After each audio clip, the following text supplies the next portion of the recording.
저는 이제 당분 음료는 왜 자꾸 강조를 드리냐면요. 이게 보통 당분 음료가 칼로리가 100에서 120 칼로리 정도 돼요. 하루에 한 잔씩 드시는 분이 안 먹는다고 치면 한 3,600 칼로리니까 0.5kg가 저절로 살이 빠져요. 자, 그러면 사람들이 꼭 좀 더 많이 먹었으면 하는 음식은 뭐예요? 제가 봤을 때 가장 안 드시는 것 중에 하나가 나이 드신 분들에서는 단백질을 많이 안 드시는 것 같고요. 젊은 분들은 채소를 잘 안 드시는 것 같아요. 저희 아이들을 봐도 그렇고. 특히 남자들은 잘 안 먹으려고 하죠. 네, 저희 아이가 이제 가끔 식당에서 1,000원짜리 배식 이런 거 한 거 사진 찍어서 올리는데 1,000원짜리 배식이요?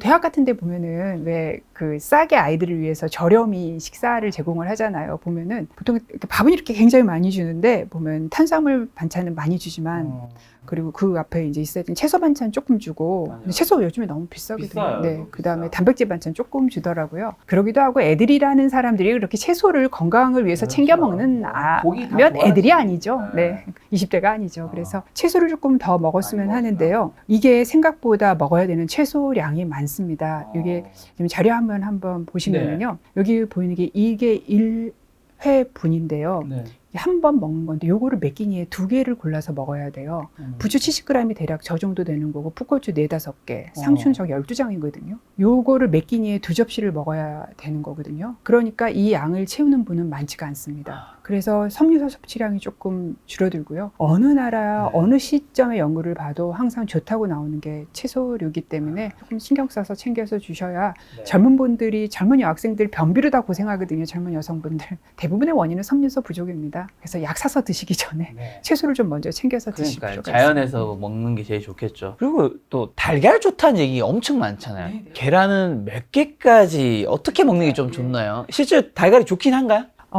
이게 또 굉장히 업앤다운이 있는 식품 네. 중에 하나였죠. 저 이게 아기 때 학교 때 배울 때 달걀 먹으면 혈액에 콜레스테롤 올라간다고 해서 또 저희 집 식구들이 계란 굉장히 좋아하는데 안 줬잖아요. 안 줬는데 요즘에는 계란 주면 애들이 엄마 어렸을 때는 우리 계란 안 주고 이제는 먹으라 그러는 게 뭐 지식이 변하는 걸 제가 어쩌겠습니까? 자, 이게 계란에 들어있는 달걀, 제가 이게 또 약간 경상도 사람이라서 이 발음을 계란을 좀 잘 못합니다.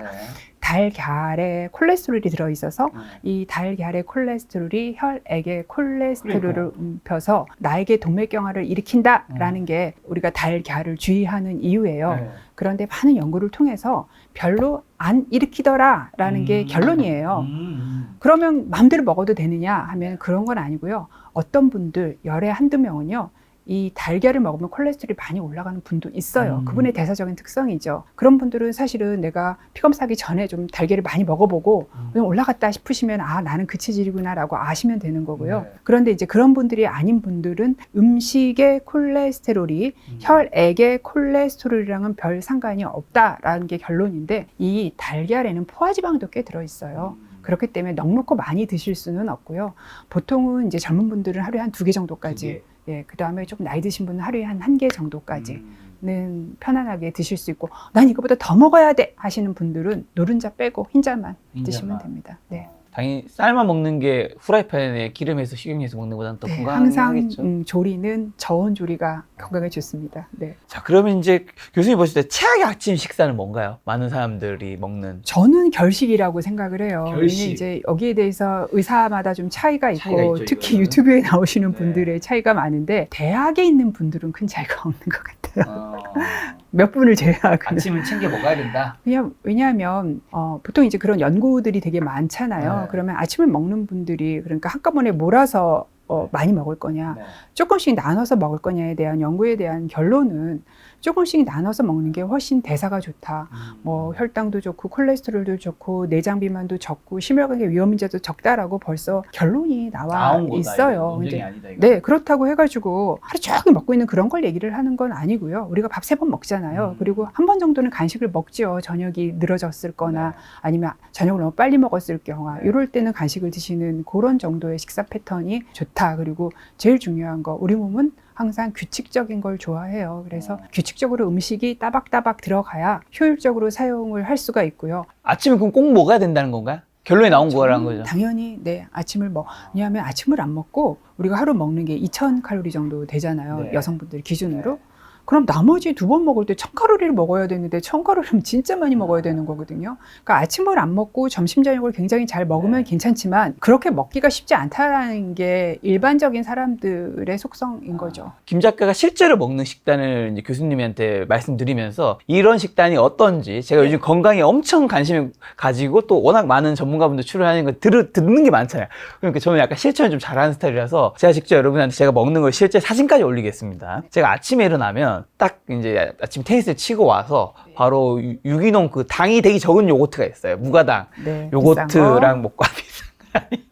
어쨌든 그거랑 견과류 이제 호두 그다음에 아몬드 건포도 뭐 해바라기 씨인가 어쨌든 뭐 한 4-5개를 거기 요거트 같이 넣어요. 넣어서 이제 밥공기보다 좀 작은 반공기 있잖아요. 거기 넣어서 이제 아침을 먹어요. 그다음에 한 이제 11시 뭐 식사 점심 전쯤에는 사과 1개 이제 1개 그냥 크게 그 1개랑 그 무가당 두유가 또 있어요. 네. 그 다음에 좀 치즈인데 좀 당이 좀 적은 좋은 게 있더라고요. 이게 점심인가요? 아니면 간식인가요? 간식이에요. 아, 네. 간식을 먹고 그 다음에 보통 한두 시쯤에 이제 잡곡밥에 당근 1개, 그 다음에 오이 1개, 그다음 고추 이제 한 3-4개 정도 거기에 쌈, 그 다음에 달걀 2개 그렇게 해서 먹어요. 그 다음에 이제 저녁은 일반식 뭐 저도 나가 일정이 있으니까 먹거나 뭐 이제 그냥 뭐 집에서 먹으면 또 저녁에 고기 같은 거 좀 차려서 먹거나 그 다음에 이제 자기 전에 보통 간식으로 뭐 블루베리라든가 베리류가 되게 건강에 좋다고 하더라고요. 산딸기 뭐 오렌지, 딸기 같은 거 좀 먹고 일주일에 술은 예전에는 진짜 많이 마셨는데 요즘에는 주일에 월 한 2-4회 정도 먹거든요. 요런 얼마나요? 식단. 그때 드실 때. 그때 많이 먹죠. 근데 뭐 요거는 술은 너무 변동성이 심하니까 이건 빼고 이제 앞에 이제 하루 식단, 아침, 점심, 저녁 이렇게 먹는 거 어떤가요? 점심 저녁은 웬만큼 챙겨 드시는 것 같고요. 그런데 이제 음식을 먹는 가장 큰 원칙은 다양성이에요. 어떤 아무리 좋은 우리가 뭐 베리라던가 아니면 계란 좋다고 해도 모든 영양소를 가지고 있진 않아서 예를 들어서 한 번은 달걀 2개를 삶아서 드셨다고 한다면 그 다음에는 닭고기를 드시거나 그 다음에 좀 두부를 드시는 이렇게 다른 음식으로 골라서 드시는 거를 좀 하셔야 되는 거예요. 달걀이 좋다 해서 그거 먹는 건 또 안 좋을 수 있군요. 네네. 그래서 바꿔서 드시는 거, 다양하게 먹는 게 규칙적으로 정량을 다양하게 먹는 게 가장 기본적인 음식을 먹는 원칙이라서 좋은 식품이긴 하지만 다양성이 좋습니다. 좀 떨어진다라는 다양성. 말씀을 드릴 수가 있고 그 다음에 이제 아침이 이제 아침은 한 끼 정도는 이렇게 드셔도 괜찮습니다. 그런데 김 작가님이 제외하고 제가 많은 식사일지를 보잖아요. 그러면은 젊고 음식을 하기는 싫으신 분들이 점심도 이렇게 우리 언론에서 들은 좋다는 음식으로 다 챙겨서 드세요. 그러니까 식사를 하시는 게 아니라 좋다는 음식만으로 삼시세끼를 채우시는 분이 굉장히 많아요. 어떤 의미죠, 정확하게? 이런 거죠. 이렇게 좋다고 얘기하는 요구르트, 견과류, 아몬드, 사과, 이걸 무가당 삼시세끼 두유를 먹는다고? 네 이렇게 드세요. 그리고 식사일지를 보면은 주말에는 제대로 먹었어요. 그래서 아니 어떻게 주말에 이렇게 잘 드시고 주중에는 이렇게 음식을 안 드시고 식품만 드셨냐 그렇게 얘기를 하면 주말에는 엄마 밥 본가에 가서 엄마한테 밥 얻어 먹은 거예요. 그래서 좋다고 얘기하는 식품만으로 가득히 삼시세끼를 채워서 오시는 분들이 있더라라는 거죠. 그래서 좋다고 얘기하는 식품을 다 모은다고 해도 좋지는 않고요. 제대로 음식, 식품이 아닌 음식을 드셔야 된다는 얘기. 근데 저희 식단은 다양성 빼고는 전반적으로는 좀 네, 괜찮나요? 괜찮습니다. 특별히 부족한 거 없이 들어옵니다. 탄수화물, 지방, 단백질. 그래서 요거를 간단하게 체크할 수 있는 거를 좀 알려드릴까 봐요. 네. 자, 우리가 먹어야 되는, 하루 먹어야 되는 음식의 비율이 곡류 이만큼, 단백질 이만큼, 채소 이만큼, 과일 이만큼, 유제품 이만큼인데요. 너무 복잡하잖아요. 그래서 제가 캐나다 거를 보여드릴게요. 이게 아주 직관적으로 들어오는데 내가 먹는 음식의 총량의 반은 채소를 먹어라 라는 얘기예요. 채소 일부 그리고 약간 여기 과일들이 들어있잖아요. 말씀하신 베리도 들어있고 이렇게 과일을 부분적으로 채소 전체 먹는 채소 과일 중에서 4분의 1에서 5분의 1 정도는 과일을 먹는 거죠. 그 다음에 반은 단백질 식품을 먹는 거예요. 그래서 아까 말씀하신 요거트는 여기에 들어가게 되는 거고 계란 여기에 들어가는 거고 그 견과류 얘기하셨잖아요. 견과류, 고기 이런 것들, 닭가슴살 여기에 들어가는 게 반을 먹는 거고 그 다음에 나머지 4분의 1은 곡류는 전곡류나 혼합곡을 먹어라. 보통 다 밥쌀 드시잖아요. 그렇죠. 그런데 학교 다닐 때 쌀밥 싸우면 담임쌤한테 손바닥 맞았어요. 그때 다 보리밥 먹었거든요. 현미 먹고. 이렇게 도정을 하지 않은 곡류, 빵을 먹을 때는 통밀빵 이렇게 먹어야 된다는 거죠. 이렇게 먹고 그 다음에 물은 그냥 맹물 먹어라. 그래서 이렇게 내가 먹는 음식에 2분의 1은 채소와 과일이고 4분의 1은 단백질이고 4분의 1은 통곡류인 가가 건강한 식사. 이건 뭐 아침뿐만이 아니고 아니고요. 그렇죠. 점심 저녁을 다 포함해서 건강한 식사이냐 아니냐에 대한 얘기죠. 이렇게 1, 2, 3이 다 있냐 체크하시면 되는 거죠. 네. 그래서 아까 말씀하신 요구르트 들어있고 견과류 들어있고 그다음에 사과에 당분 좀 들어있고 그래서 여기에 없는 건 전곡류이긴 하지만 점심 저녁에 또 탄수화물을 드실 거기 때문에 네. 그렇게 부족하지 않은 식사라고 말씀을 드렸고요. 이게 이제 이거는- 김영석 교수님의 103세 김영석 교수님의 식단인데 이틀 뒤에 출연하시는데. 네, 그게 보시면은 다 들어 있어요. 많이 안 드실 거예요. 왜냐하면 이거 날씬하시잖아요. 이게 감자 삶은 거, 아. 그다음에 계란 삶은 거, 계란. 그다음에 채소 드시고 호박 드시고 네. 커피 한 잔도 드시는 것 같고 이렇게 드시거든요. 탄수화물 들어갔죠. 네. 단백질 들어갔죠. 네. 채소 들어갔죠. 네. 여기도 탄수화물이 좀 들어있죠. 네. 호박죽이기 때문에. 그다음에 이제 여기다 이제 여기는 없지만 사과도 드신다고 하시더라고요. 네. 그렇게 해서 다 채워서 드시면 다 들어있는 식사가 되죠. 양이 좀 적지만 이제 워낙 날씬하신 분이시라서. 네. 자, 여기서 근데 과일은 4분의 1을 먹으라고 하셨어요. 그 의미가 채소와 과일 중에서 제가 많은 분들 얘기 들어보니까 채소가 더 건강에 좋은 걸로 좀 느껴지더라고요. 그 다음에 과일이 아무래도 요즘에는 워낙 또 많은 분들이 당이 있는 걸 좋아하는 당이 좀 많이 함량된 과일들이 요즘 더 많이 판매되잖아요. 과일이 그런 채소보다 더 좀 안 좋고 당이 많아서 좀 위험한 부분도 있는 건가요? 어떻게 되나요? 뭐 아무 대사 이상이 없는 분들은 네. 마음대로 드셔도 되죠. 아기들, 청소년. 그런데 과일과 채소에 들어있는 성분은 비슷해요.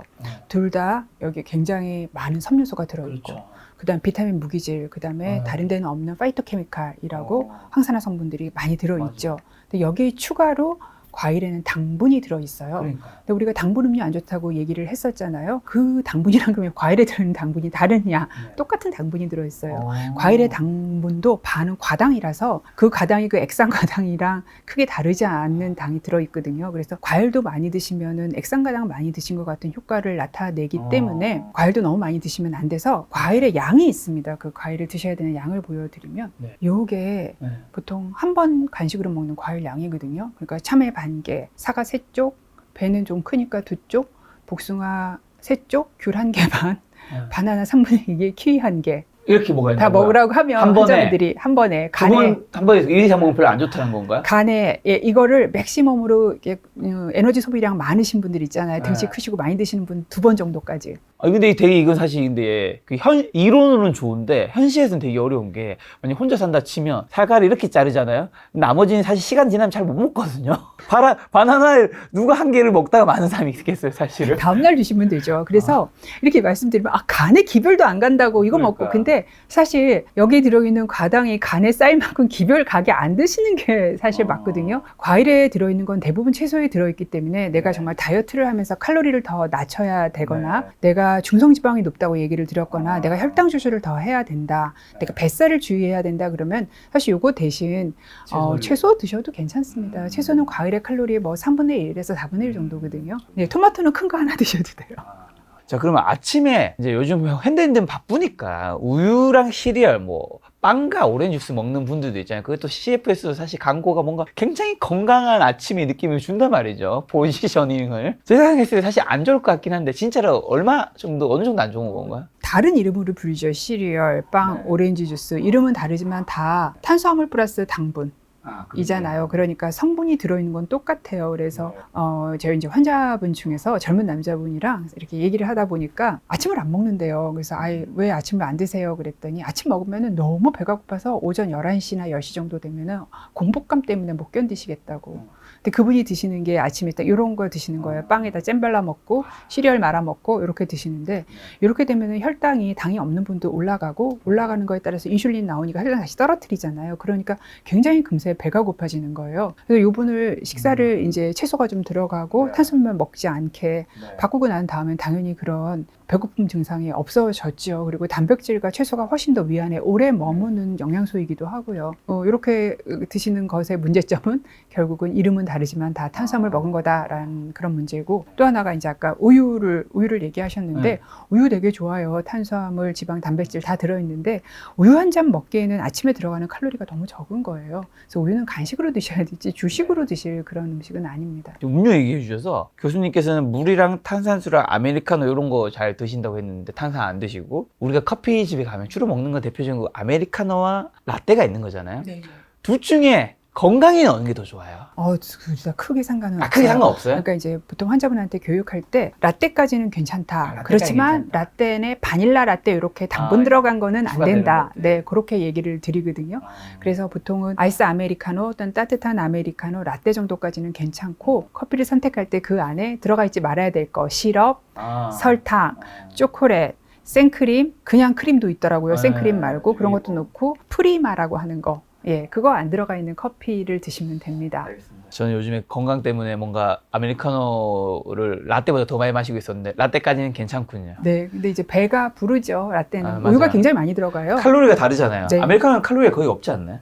아메리카노 칼로리가 제로고요. 라떼는 이제 만드는 거 옆에서 봤더니 우유가 거의 뭐 사이즈에 따라 다르지만 거의 2컵 정도도 들어가더라고요. 큰 거 시키면. 그러니까 우유를 많이 먹은 거랑 같은 거죠. 저는 참 이 의학적인 거 공부하면서 제일 신기한 거는 이게 아메리카노나 라떼나 사실상 눈으로 봤을 땐 크게 엄청 차이 나지도 않고 무게도 똑같을 거잖아요. 당연히 똑같은 거. 예. 근데 칼로리가 다르다는 게 너무 신기해. 똑같은 액체인데. 그렇지 않으세요? 생각해보면 저는 이게 너무 신기해요. 무게 들어오면 무게 똑같을 텐데. 자, 그럼 교수님이 절대 먹지 않는 음식, 절대 사람들이 먹지 않았으면 하는 음식. 아까 전에 탄산을 얘기해 주셨습니다. 뭐 콜라나 그런 것들. 그 외에 또 뭐 혹시 있나요? 저는 이제 당분 음료는 왜 자꾸 강조를 드리냐면요. 이게 보통 당분 음료가 칼로리가 100에서 120 칼로리 정도 돼요. 한 달 정도 안 먹는다고 치면 하루에 한 잔씩 드시는 분이 안 먹는다고 치면 한 3,600 칼로리니까 0.5kg가 저절로 살이 빠져요. 그리고 실제로 다른 거 특별히 문제 없는데 콜라 하루에 하나씩 드시는 분도 있어요. 큰 거. 그러면 진짜 간 수치, 지방간 쌓여가지고 거기에 있는 액상가당이 포도당만큼 잘 소화가 되지 않기 때문에 간에 차곡차곡 쌓이거든요. 그래서 그런 분들은 살이 안 빠져도 당분 우유만 끊어줘도 간 수치가 되게 좋아지시거든요. 그렇고 또 하나가 우리가 또 라면 같은 건 정말 먹고 싶을 때 안 먹기 어렵고 떡 너무 먹고 싶을 때 안 먹는 건 어려운데 이게 재미있는 게 액체는 좀 참을 수가 있거든요. 그래서 뭔가 내가 좀 쉽게 바꿀 수 있는 것 중에 하나가 달달한 음료수 끊는 거기 때문에 요거부터 시작을 해보시면서 평생 습관으로 가져가시면 노인이 됐을 때 분명히 훨씬 더 배가 덜 나왔을 거고 훨씬 더 체중에 대해서 고민을 덜 하실 수 있다. 그래서 당분 음료를 계속 강조를 드립니다. 꼭 이렇게 근데 교수님 좋은 말씀 하시는 댓글에 그런 분들이 있어요. 가끔 이제 뭔가 좀 삶에 꼬이신 분인지 뭔지 모르겠지만 내가 아는 분이야 뭐 뉴스에 어떤 사람은 평생 콜라 먹어도 90세까지 잘 살더라. 평생 라면 먹어도 팔팔하더라. 저 육형제인데 5이 의사예요. 저희 아버지가 6형님 5명이라고요? 네, 근데 저희 아버지가 근데 의사 집안이라고 하려면 부모님이 의사여야지 뭐. 부모님 의사는 아니셨어요? 아버지는 이제 그 불문과 나오셨어요. 근데 아버지가 뭘로? 불문과, 네, 불문과 불문과. 나오셨어요. 예, 아버지가 저희가 이제 담배 세갑, 술은 폭주, 평생. 근데 건강하고 오래. 그래서 저희가 담배 좀 끊으라고 얘기를 하고 아버지 술 좀 그만 드세요. 그러면은 일단 역사적 위인으로는 처치를 얘기하세요. 그 사람 항상 이러고 나부터 양주 마셨는데 90몇 살까지 살더라 하고 그다음에 비근한 내 친구 누구는 술 담배 하나도 안 하는데 친한 친구를 예를 들어 걔 60도 안 돼서 죽었어. 네, 여러분 의학은 통계의 학문입니다. 통계를 믿으셔야지 옆에 사례를 가지고 얘기를 하시면. 어떻게 근데 5분이나 다 의사고. 야, 이제 아버지가 교육을 진짜 잘하셨구나. 아버지가 문과시잖아요. 그러니까 평생 기자셨거든요.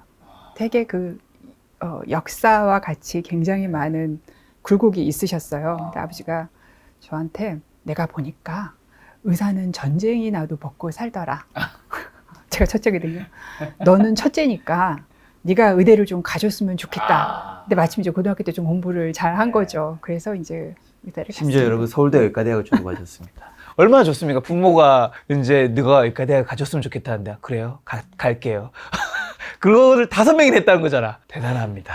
자, 다시 원래 본론으로 돌아오겠습니다. 그럼 이제 적색육이 몸에 안 좋다는 얘기도 또 많지 않습니까? 그게 오해가 있는지 아니면 진실이 어떻게 되는지랑 먹고 싶다면 적색육 좀 어떻게 뭘 먹는 게 좋나요? 어느 정도 먹으면 안 좋으냐면요. 매일 회식하면서 고기 이틀에 한 번씩 배불리면 그거는 안 좋죠. 그런데 고기가 가진 영양 성분을 무시를 하지 못하기 때문에 이것도 똑같이 적색육 중에서 좋은 것들은 더 안 좋은 거는 비싼 게 안 좋아요. 다행히. 비싼 게 안 좋아요? 네, 장 보시죠. 그러면 장을 고기도 직접 봅니다. 삼겹살이 제일 비싼 거 아시죠? 목살 같이 기름 없는 거는 더 훨씬 싸요. 자, 돼지에서 뭐가 좋아요? 돼지에서는 당연히 기름 없는 목살이 좋죠. 목살. 그래서 목살이 더 싸고 소고기에서는 소고기에서. 불고기에 먹는 앞다리살, 앞다리살. 그 다음에 우리가 장전에 해 먹는 사태, 국 끓여 먹는 거 이런 거가 싸거든요. 그 비싼 거는 툭불 등심, 갈비살 엄청 비싸잖아요. 살치살, 네. 등심, 안심. 그래서 싼 게 아이러니컬하게 훨씬 더 건강에 좋아서 기름기 적은 육류라고 해요. 그걸로 골라서 드시면 좋습니다. 체크살 좀 적지 않아요? 조금 적지만 구워 먹는 건 일단은 부드럽고 부드러운 건 지방이 많다라고 보시면 돼요. 그러면 포화지방도 많습니다. 그럼 당연히 뭐 불에 굽거나 튀기거나 이런 훈제 몸에 좀 안 좋겠죠? 오키나와의 장수분들 얘기 많이 하시잖아요. 장수 블루존 네, 분들. 네. 근데 거기서도 돼지고기 많이 드셨는데 그분들은 돼지고기를 삶아서 드셨잖아요. 육류라는 거는 단백질들이 굉장히 많아서 우리가 좋아하지만 네. 그 안에 지방도 되게 많은데 이런 것들이 불에 닿으면 네. 발암물질이 생깁니다. 그래서 네. 생기는 뭐 발암물질이 뭐 벤조피렌 많이 들어보셨을 거고 헤테로사이클릭 아민 이런 것도 많이 들어보셨는데 결국은 높은 온도에 오랫동안 그다음에 또는 직화 이렇게 되면은 생기는 것들이라서 고기는 구워 먹어야 맛이기는 하지만 그렇죠. 가능한 한 구워 먹는 것보다는 그냥 사실은 저온으로 익혀서 물에 삶아서 드시는 게 가장 네. 좋고요. 그런데 어떻게 안 구워 먹어요? 구워 먹어야죠. 그래야 맛있잖아요. 맞아요. 그럴 때는 고기에 들어있는 발암물질을 중화할 수 있는 쌈채소를 고기 한 장당 2장 정도의 비율로 같이 드시는 방법이 있고 그리고 절대로 탄 부분은 아무리 아깝더라고 해도 버리고 드시는 게 좋습니다. 제가 근데 저 진짜 쌈을 진짜 좋아하는데 요즘에는 저도 식당 가보면 사람들이 쌈이랑 고기를 잘 안 먹더라고요. 식당에 쌈을 놔주면요 고기를 많이 안 드세요. 그래서 쌈을 일부러 안 주시는 것 같아요. 사람들도 고기만 위주로 먹고 뭔가 쌈을 옛날보다 훨씬 좀 적게 먹는 것 같아요. 사람들도. 근데 그 이제 채소를 조금 더 많이 드셔야 된다고 말씀을 네. 드렸는데 보통 이렇게 매식을 하면은 단백질도 덜 주지만은 편의점 가서 도시락 사 먹잖아요. 그러면 저도 편의점 도시락을 꽤 많이 먹었었던 적이 네. 있는데 그럼 보면은 이렇게 채소 없어요. 김치도 볶아서 줘요. 그래서 편의점 도시락을 드시는 분이 하실 수 있는 좋은 습관 중에 하나가 쌈은 집에서 가지고 오세요. 그래서 샐러드를 사 먹으면 또 되게 비싸거든요. 비싸죠. 편의점에서. 그래서 뭐 젊으신 분이 적성에 맞는 대로 쌈을 좋아하시는 분은 쌈, 아니면 샐러드를 좋아하시는 분은 샐러드. 근데 이게 너무 남사스러워 보인다 그럼 방울토마토를 가지고 오셔서 드시면서 같이 드시면은 역시 단백질 먹고 탄수화물 먹고 채소 먹는 거를 다 채울 수 있습니다. 그래서 약간은 노력을 하셔야 건강하게 먹을 수 있어요. 지금 편의점 얘기 나와서 우리가 외식 같은 거 어쩔 수 없이 많이 하잖아요. 네. 한식, 중식, 일식, 이제 양식 있는 건데 혹시 여기서 그래도 먹으면 뭐 바깥에서 먹는 게 집에서 먹는 것보다 덜 건강할 때가 많지만 그래도 하나씩 뭐 추천할 만한 음식 있나요? 한식부터. 한식은 이제 저는 비빔밥을 비빔밥이 괜찮아요? 좋아하고요. 예, 그다음에 요즘에 뭐 두부 요리집도 되게 많고 생선 요리집도 되게 많고 그다음에 이제 또 가면은 고기랑 아까 말씀하신 쌈이랑 같이 주는 네. 쌈밥집들 그런 데는 저 괜찮은 것 같고요. 그 다음에 일식집에서도 뭐 회덮밥이라던가 초밥이라던가 아니면 여기도 생선 요리 많이 팔잖아요. 탕이라던가 지리 이런 거 드시면 되고 중식은 저는 가면 마파두부 덮밥이랑 유산슬 덮밥을 먹습니다. 약간 좀 경제적 사정을 생각해야 되면 마파두부 덮밥 조금 1, 2천 원 비싸도 되면 유산슬 덮밥 이렇게 해서 먹고요. 하지만 제가 선택해서 보통 가는 일은 없는 게 대부분의 음식들이 튀겨서 나오는 경우가 많아서 그렇죠, 중식이. 네. 그런 면이 있고 근데 이제 양식은 가면 주로 가장 낭패를 보는 게 배가 고플 때 꼭 빵을 주잖아요. 식전빵. 네, 그렇죠. 그걸로 배불리면은 안 돼서 빵은 과감하게 패스. 하고 그다음에 이제 샐러드 주고 전체 정도까지 메인 요리 정도까지 예, 전체 먹고 샐러드 먹고 메인 요리 먹고 그 다음에 나오는 후식은 차 정도. 여기서 케이크 먹으면 또 예, 후회하시게 됩니다. 그래서 요 정도 먹으면 좋은데 이게 외식에 크게 생각해야 될 게 있는데 첫 번째 외식은 양 관리를 해야 돼요. 양. 네. 이게 그냥 뭐 세트를 시키고 코스를 시키면은 이게 또 낭패를 봅니다. 왜냐하면 내 돈 내산인데 아까워서 먹게 되잖아요. 안 싸주는데도 먹고 많고 또 싸달라고 하기도 조금 미안하고 네. 그런 양 관리를 해야 되고 두 번째 질 관리는 집에서 먹는 거랑 똑같아요. 내가 먹는 음식에 보통 다 사 먹는 게 탄수화물은 많습니다. 여기에 추가적으로 단백질이 적정량에 들어있냐 채소가 있느냐를 그것만 생각하시면 돼요. 그러면 외식을 하시던 집에서 먹던 건강하게 먹을 수 있습니다. 양갈리에서 제가 다른 방송에서도 교수님 하신 말씀이 생각난 게 우리가 배달의 민족 쿠팡이츠 시키면 너무 편해진 시대라서 시켜 먹긴 하는데 좋은데 이게 요즘에는 옛날과 다르게 금액 제한이 걸려버리니까 뭐 15,000원, 2만 미만을 주면 안 되다 보니까 애초는 이제 잡채밥 하나 먹으면 되는데 그 주문이 안 되는 거야. 그럼 뭘 시켜야 되죠? 군만두를 먹게 돼. 시켜서 먹다 보면 배가 불러. 근데 그렇게 안 시킬 수가 없으니까. 저라면 잡채밥을 한 3인분 시킬 것 같아요. 2인분 시키면 배달해 주나요? 그러면 시켜가지고 처음에 제가 먹을 거를 제외하고는 냉동이나 냉장을 시킬 것 같아요. 그래서 처음에 딱 내가 식탁에 앉기 전에 음식물이 차려지기 전에 양 조절을 하셔야지 앉고 난 다음에 하나의 디시를 까고 난 다음에는 끝까지 먹거나 맞아. 그거를 그 다음에 남은 거를 먹기에는 그 다음날 너무 마음이 초라해지지 않을까요? 여기서도 확실한 거는 이제 교수님은 이제 진짜 안 좋은 음식 안 드시는 거 알 수 있는 게 제가 덮밥이랑 군만두를 얘기했는데 군만두를 냉장시켜서 나중에 먹는 게 아니라 군만두는 애초부터 안 시키시네.